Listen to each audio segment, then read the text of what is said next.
First on 4, authorities are telling us right now this is not a random act of violence. A mysterious package showed up located on Resaca Vista in Brownsville around 7:30 this morning. We're told the 5-year-old girl opened the package inside the home, taking the brunt of that explosion. Now, right now, Brownsville authorities are trying to track down the person or persons responsible for the targeted explosion that left the family hospitalized with second-degree burns. We go live to Action 4's Daisy Barrera, who says authorities are releasing little information on the victims or why they were targeted. So, Daisy, what is the latest?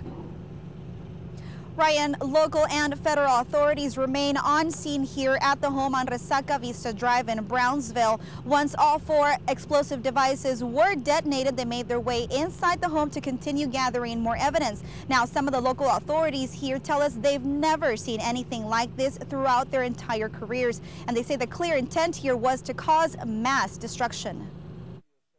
Brownsville police, firefighters, ambulances, a bomb squad unit, and federal agents flooded the streets near Resaca Vista Drive in Brownsville since early this morning.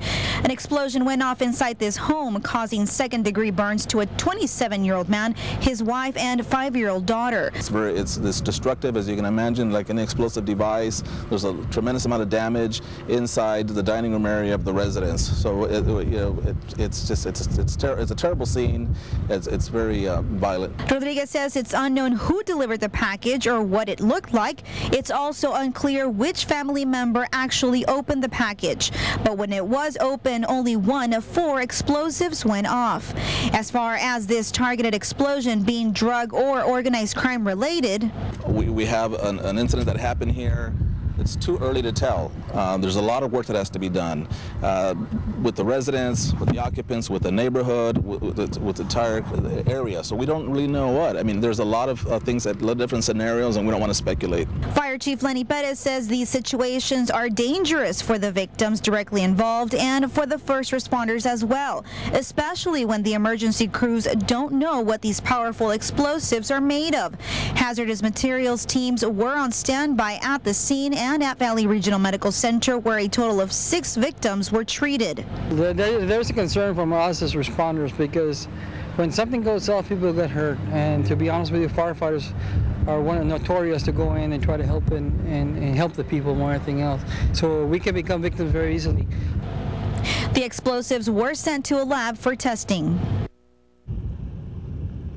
Although residents in the area are being allowed back into their homes following a voluntary evacuation earlier today, police are still being very cautious, asking some of those residents to show their ID before they're allowed anywhere near the crime scene. As far as the victims, they are currently in stable condition but have been sent to a burn unit. Of course, we'll continue following the story and bring you the latest information as it becomes available. Reporting from Brownsville, Daisy Barrera, Action 4 News. Thank you, Daisy, with the latest information right there. Our team coverage continues. As the events unfolded, the Brownsville Police Department kept in close contact with the school district. There was no direct threat to nearby schools in that area.